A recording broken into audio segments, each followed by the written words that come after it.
All right, Kevin, I am thrilled to talk to you today for two reasons. One, even though you begged me for preliminary interview questions, I didn't give them to you, so we're going to have an authentic conversation. And two, I'm fascinated by you, so thanks for spending some time with us.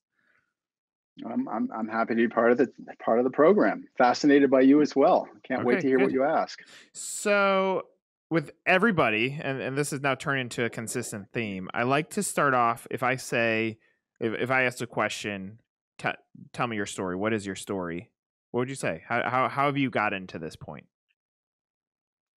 Yeah, I think I would say I'm a kid that grew up in Canada, went to school in Canada. Opportunity came up to come to the U.S. when I was 23, 24, down to Texas. Took advantage of that. Found a place that really worked for me. Love Texas, love the U.S., and I've made that my home ever since.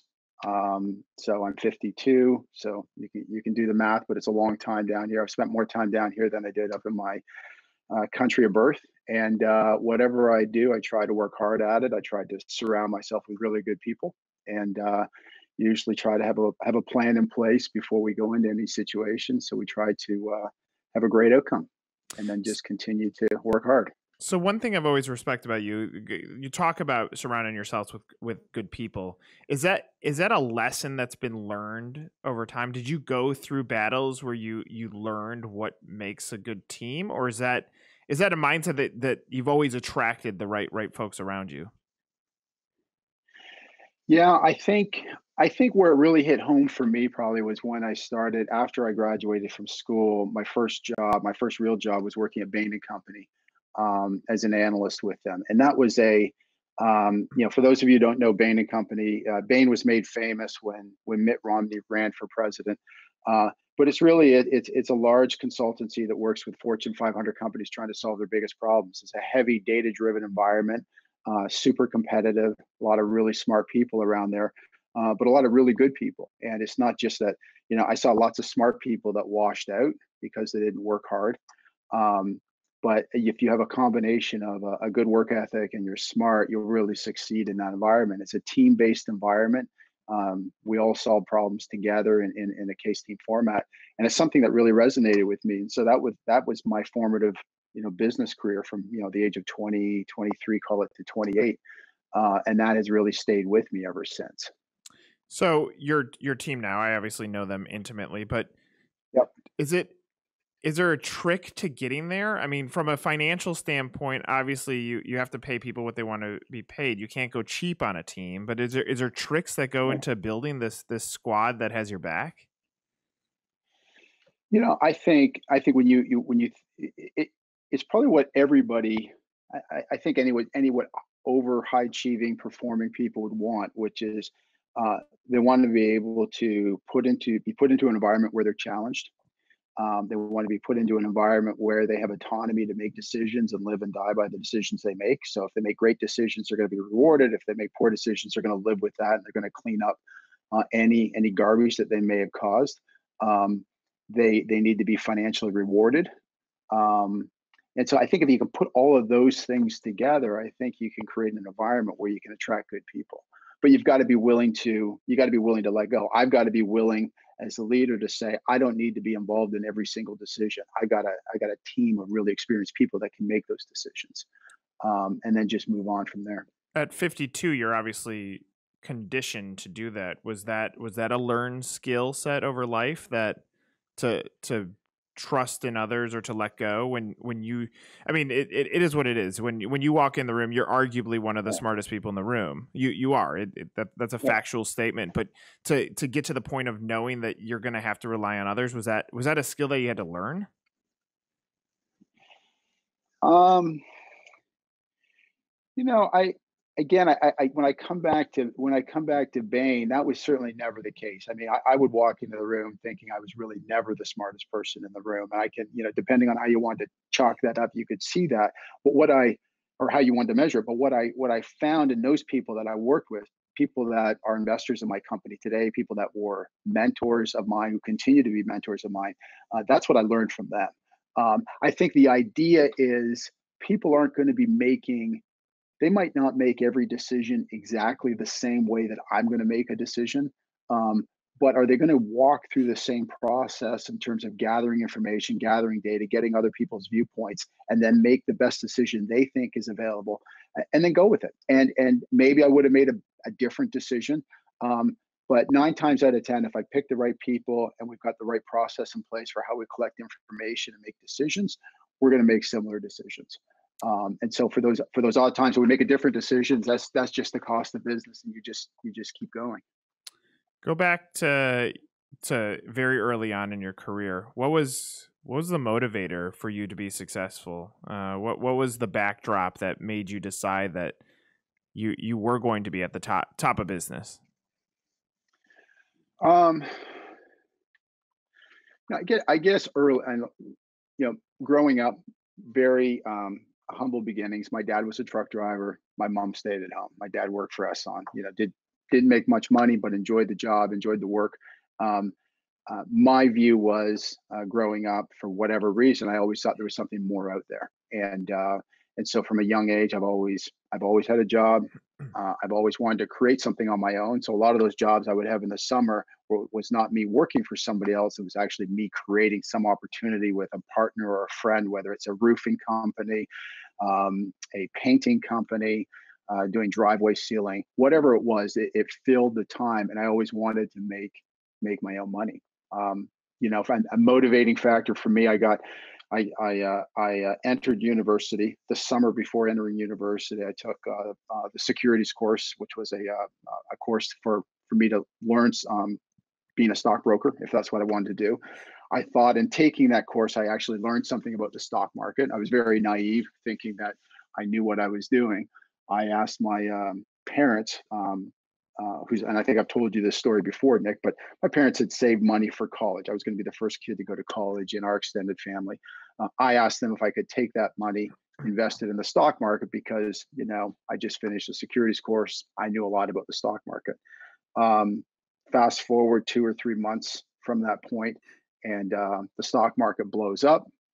I had invested in these things called index options, and 100% of the money my parents had saved for the previous 10 or 15 years evaporated and was gone.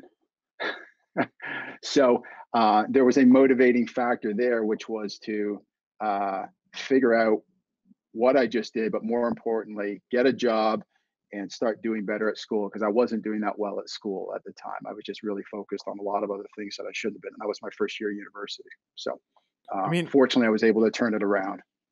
yeah, I mean, in retrospect, there's so much to unpack from that moment that your parents believed in you, so you needed the trust of humans saying, "Go do you."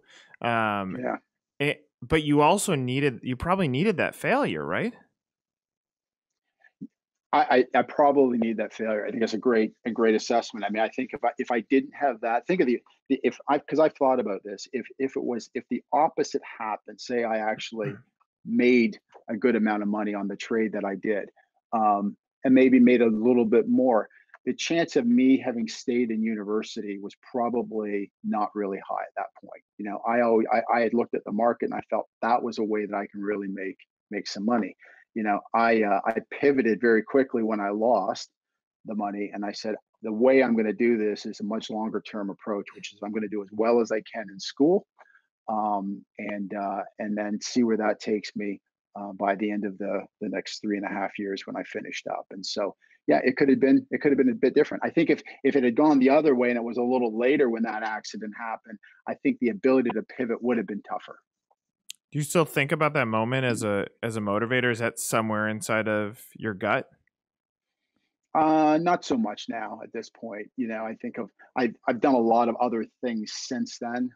So I think about the story because I think about a story more from candidly more from a parenting technique with what my mom and my dad did with me than as a motivator for me to go out and try to succeed. I don't feel like I have to uh, you know rectify that situation or prove anything more to myself about that situation. But I do think about the lessons that I teach my children and how I think about raising children and their wins and failures and how I'll react to them as a parent. Because the follow up to that story is that I never told my parents that I lost the money. And I went back and I just started working. I never went back and borrowed money from them. I was able to make enough to put my way through school. Um, 20, what is it, maybe 25 years later, just days before my dad passed away, somehow in a conversation it came up and he referenced that period of time. And the way he referenced it was clear to me that he knew that day that I had lost all the money they saved. And I asked him the question. I said, "I didn't realize you knew that I had done that." And the comment was, "Well, one of our best friends' son-in-law was your stockbroker, and he felt terrible about the situation, so he called us up and let us know." And I said, "Well, why didn't you say anything to me at the time?" And their response was, "Is because you were doing everything right. Wow. You acknowledged that you made a failure. You went out, you started working hard. Noticed your grades picked up. Um, you had already learned the lesson. Nothing we could have said would have helped that." So I thought that was a lot of insight there that I can carry. I mean, that's a big moment, even from a parenting standpoint, and I mean, it shows that they always trusted in you. I mean, there's value in that as a parent, in the way that you would raise children. I would imagine you're doing similar behaviors with your kids that your parents taught you from a moment like that. Yeah, we definitely are. I mean, I think all of our kids, and you've got children, and every age is great, is exciting. Every age is an opportunity to teach and coach, and at every age there's wins and there's failures.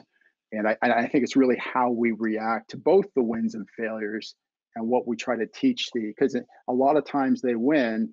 There's still a lot that can be learned from that win that that might not seem apparent at the time to the child when they're doing it. The losses are a lot more intuitive for people as an opportunity to coach as to what happened. But I think there's a lot of opportunity for wins as well. So So when you think back on your humble beginnings, I mean, I think about mine too. It's not like I grew up with a silver spoon.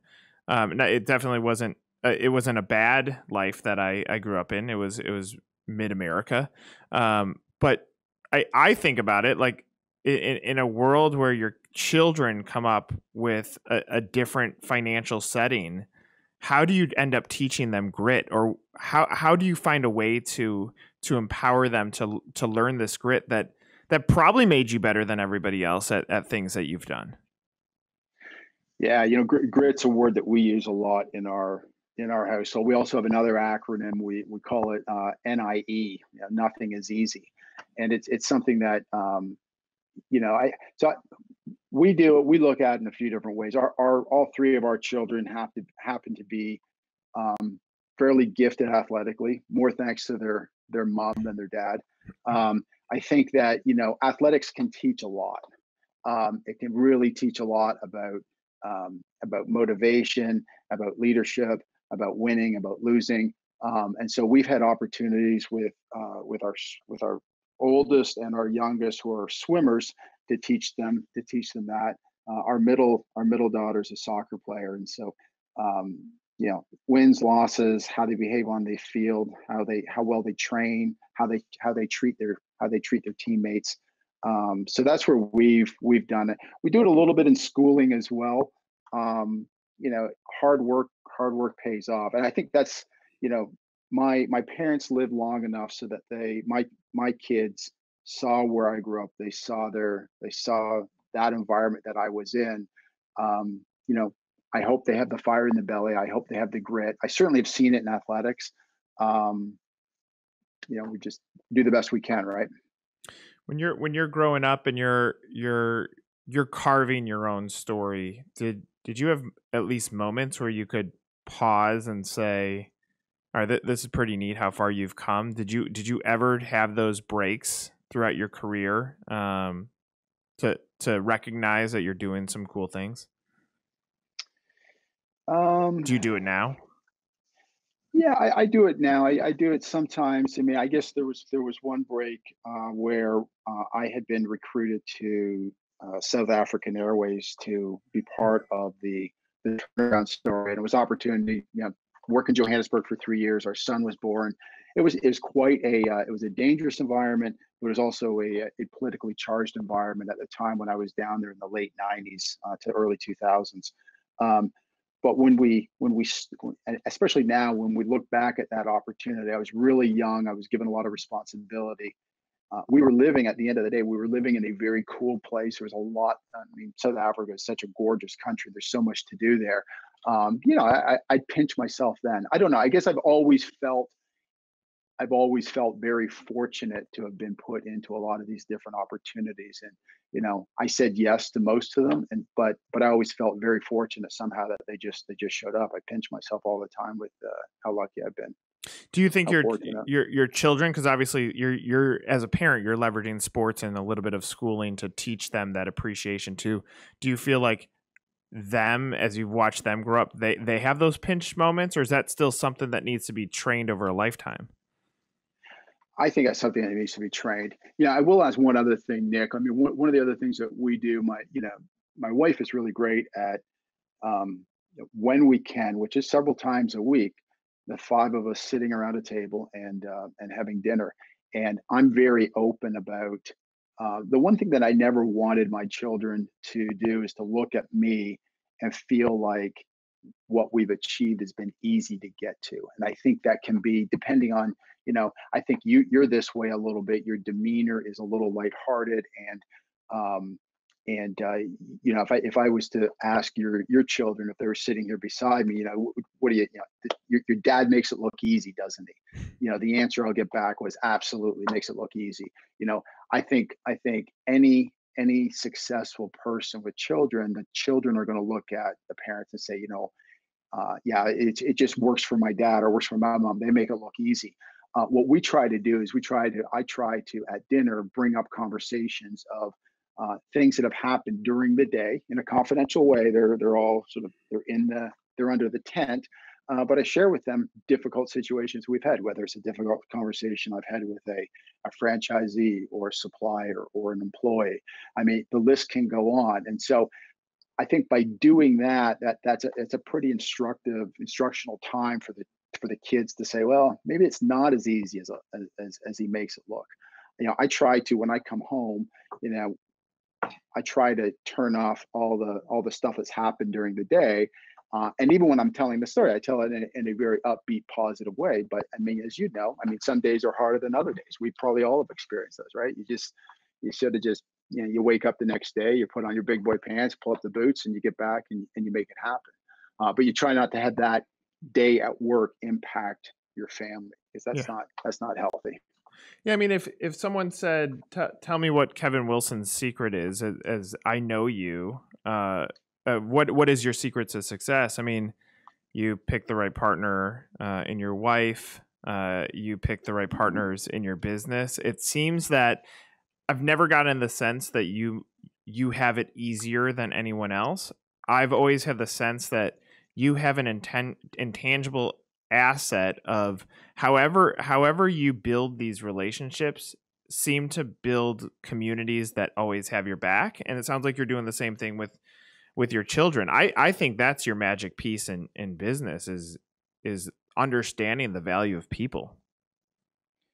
I certainly feel, I definitely invest in people. I take the time to listen, and I take the time to, I take the time. And in some cases, it could be as simple as somebody calling me up and just wanting to come in. And, we live in Virginia Beach, which is Oceana is based here. It's one of the largest naval air stations in the country, heavy military city. We have a lot of people that are transitioning out of military into a commercial environment, and one way or another, I end up talking to a lot of these people that are transitioning through friends that I know. They would say, "Why don't you go spend some time with Kevin and listen to him?" I do that because I want to do that. These are great people that have served our country, and I wanted to help them where I can, whether it's through an introduction or others. But I just place a lot of value in relationships with people, and I guess that comes through a little bit with the people I work with. What happens when someone disappoints you? I think I try to be. I want to understand why I got disappointed, why I was disappointed. But I think what I try to do is I try to just be transparent about why they why they disappointed me, or where they failed, or where they let me down. Um, and then I usually just we just move on. One of the things we have at our company, and it's something that we take very seriously, is our set of 5 core values, and we talk about them all the time. I talk to franchisees about them. And we recognize them with our employees. Um, and we use those core values as a guide for helping people to make decisions. And we just feel it helps make better decisions if they can anchor to a set of things. So whether it's lead with integrity, act with purpose, empower and serve, whatever they may be, curious and innovative. We want people to just think about those core values before they make decisions. Leading with integrity is a big one for us, and it's about trying to do the right thing all the time for the franchisees. It's not about not making mistakes, but it's about trying to do the right thing. So if somebody lets me down, I have just a very direct conversation with them. It doesn't happen that often, to be honest. Is it easy for you to move on? Usually, yeah. I mean, it really depends on what the issue is, but most of the issues, it's pretty easy for me to move on. Look, we all make mistakes, right? That when I think about being let down, it's usually that there's been a mistake that's been made. If it's been a breach of if it's been a breach of trust, or if there's been something else, then that's a different thing. But if it's somebody, they made a bad decision, that'll end up costing our company money, and we've had some big ones like that. You just yeah, well, they're not going to make that mistake again. Let's pay this, and then let's just move on. So I'm pretty good about just moving on from those things. I don't How take it too personally. how did you learn that asset, or what brought you to being able to let things go? Is it just in your DNA? Did your dad or mom act that same way? No, they didn't. Well, it's a good question. I think, you know, if I go back to that story, I guess, they could have come down on me pretty hard for losing all the money that they saved for my college, but they didn't do that. In a way, they let that go, because they acknowledged that, I knew I made a mistake, and I did make a big mistake there, but I was fixing it. I like to give the benefit of the doubt to people as well, that if they make a mistake, they're going to know it, they're going to move on and fix it. Yeah, I mean, it's interesting when you think about them not saying anything about it. They were doing the same behavior, Yeah, maybe they had it in them. Maybe not as rich as you do in your behavior with people, but like it's interesting as you flash back to moments of your life. There should be pathways that explain why are you behaving in that yeah. moment, because your DNA is made up of all of the events that you've had throughout your life that led you to this point. Yeah, I think it's great. I think it's a great insight. And some of those things I've thought about, that in particular, I guess would be a good case in point. I mean, we're all products of our various experiences, right? That come together, and I think the more formative ones happen in those earlier years. I think that's where you can really learn from them. I think the skill set that we're discussing also applies well to the business that you happen to be in, which is connected to franchises or franchisees, because you're dealing with so many different DNAs, both experiential and internal, that led them to the point to making the decision to being a part of whatever buzz family that they want to be a part of. Um, has some of these soft skills that you've had created a little bit more tolerance in an industry that it's very tough, because you have people that invest their life savings into this for the hope that you're going to help them make a better lifestyle for themselves. But there's so many complexities to who they are as people to lead them to this point. You can't manage in a one size fits all environment. Yeah, no, I think that's right. I mean, I think the hardest decision I think most franchisors have, if they're taking their business seriously, is making the decision to grant that person a license to be a franchisee. Because by doing that, by saying that, you're implicitly saying, we think you'll make it. Though, whether you believe that or not, you're saying that. You're giving an affirmation to that candidate that says, well, Kevin thinks I'm going to make it, so I'm going to make it. And you make your best assessment. You don't always get it right, but you make your best assessment. You try to get it right. But what's in your control is the support that you provide as a franchising company. And I think that's an area where We there's a wide variance, a huge variance of of support that franchisors are providing, from very little support at all from when they sign. Once you're done training, you're off on your own, to where our bias is providing more support, and really providing more support on helping them make better decisions, be better business people by allowing them to make better decisions. I've always been fascinated since I've known you at the pure fact that you don't apply franchise practices to franchising. You almost apply business and life to franchising. That I respect the fact that when you got into this with Mosquito Joe, Mhm. you said basically whatever the right way is in business, let's apply this to here, and then that helps tell the success story, right? Yeah, I think so. I mean, there's I we had our British Swim School is a company we just recently purchased, and we had their top franchisees in this week, and I gave a short presentation on who Buzz Franchise Brands is. But I set it up in a way where I said, this is how a traditional franchisor set up a company, and this is how Buzz Franchise Brands set it up. And I walked them through various attributes. And it ranged from making sure that we were well capitalized as opposed to being just a bootstrap startup. We place a lot of emphasis on being a data driven organization as opposed to just what's my gut tell me. And those, as we think about the differences between what we've done and how maybe a traditional approach was, it's really about helping them make better decisions. And so we invested a lot of money in systems. We've invested a lot of money in people resources. I got people that didn't under that. I mean, some of them didn't know how to spell. They knew how to spell franchising, but they didn't have franchising experience. Angela, who you've gotten to know well, um, didn't have franchise experience. Brian Garrison, my COO, no franchise experience. Mike Hall, my CFO, no franchising experience. But what they have is great business experience. They know how to work with people, and they're all very data driven. And the one aspect of all of them, and really anybody here that succeeds with us, is they're very curious.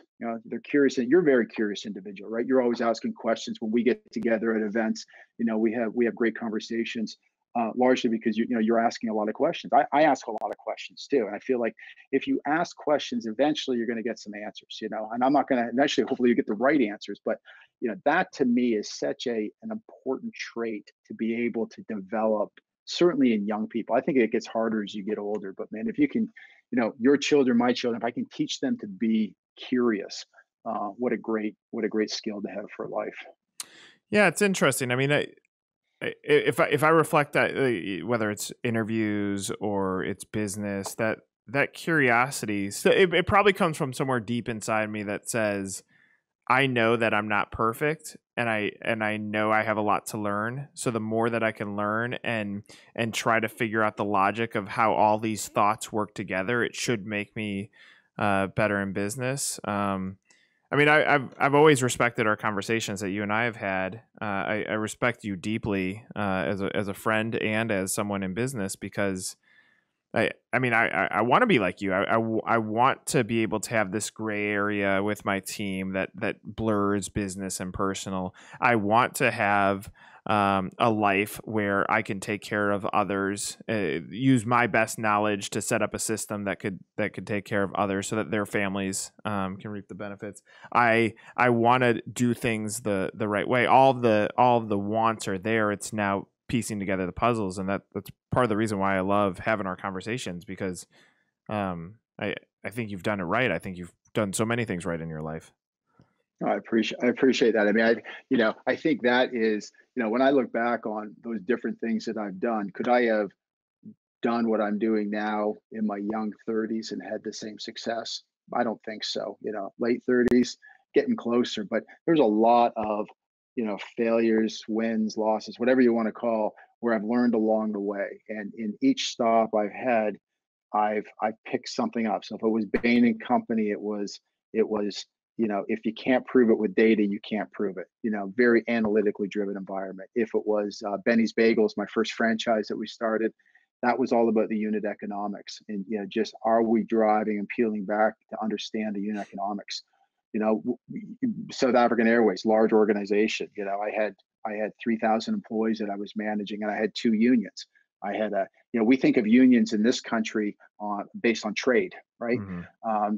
Well, down there, it's not that way. I had a white union and I had a black union, and it was a racially charged, politically charged environment. And I had to navigate a lot of time bombs, ticking time bombs. I mean, it was tough, but what I learned there was I learned listening skills very, very well when I'm in those meetings. And so, when I think of all these things, piecing them together, and I've always loved small business, and that brought me back to franchising, because it's at the end of the day, it's a collection of small businesses, but it allows you the ability to scale something as well, which I think is pretty cool.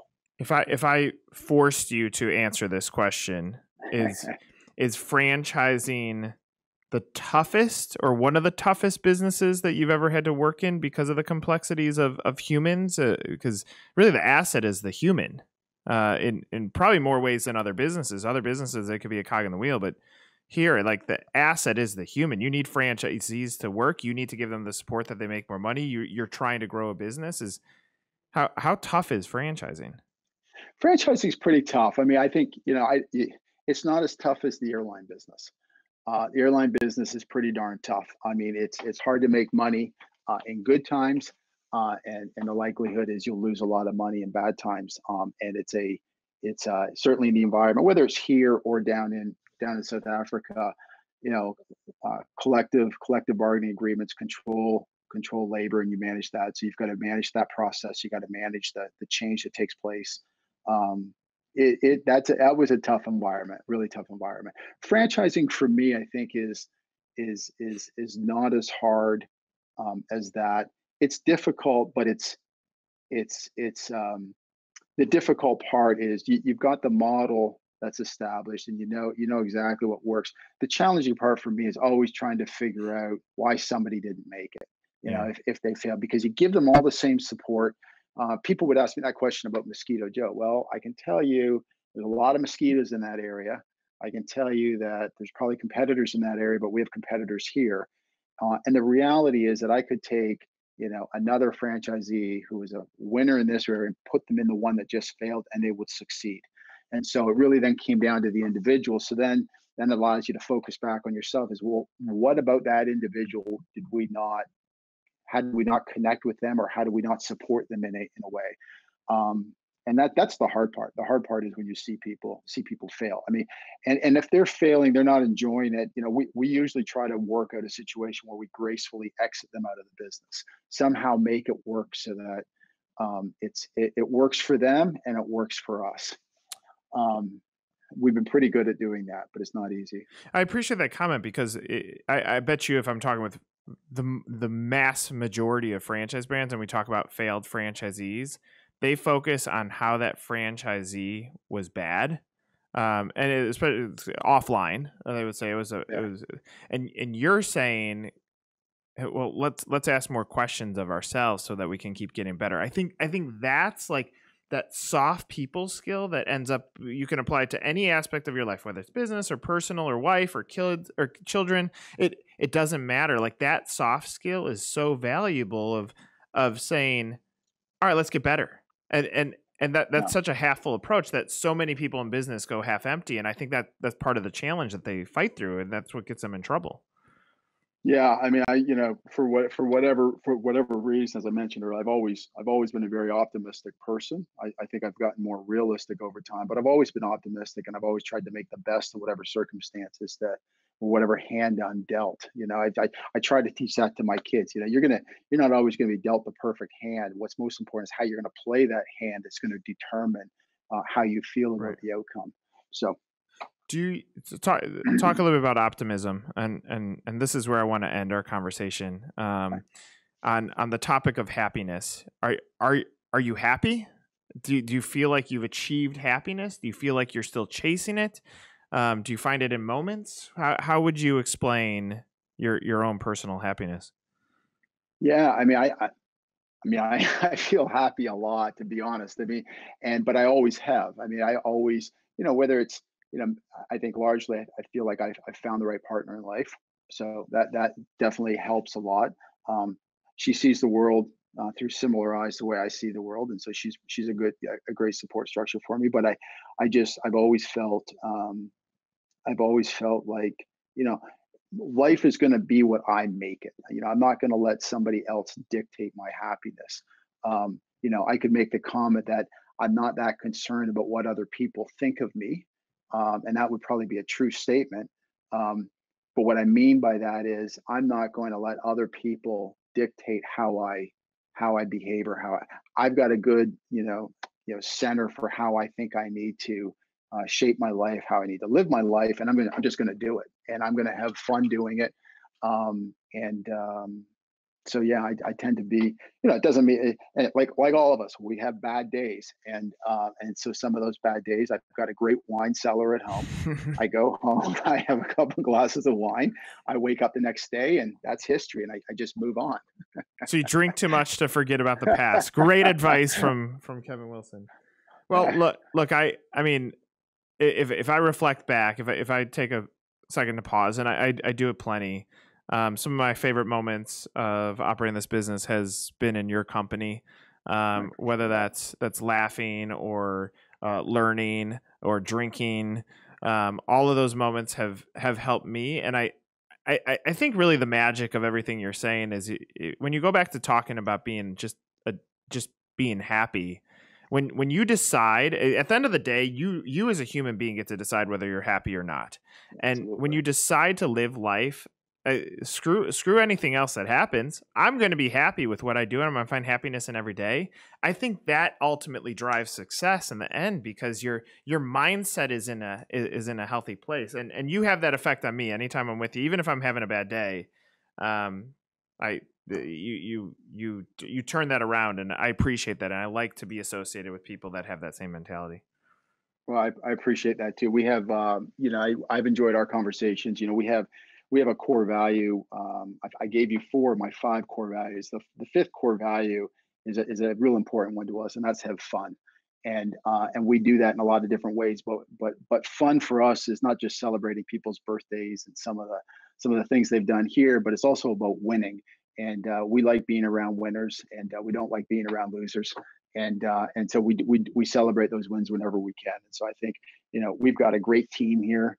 I view you as a core in your firm, a core part of that team. I remember the first time that we met, and I remember when Angela, and it was her decision, she made the final decision to pick your team, and it was a great decision for us. So it's been a great journey. I appreciate it, Kevin. Thanks for spending some time with us. This was very, very enjoyable. Good, enjoyed it too, Nick. All the best.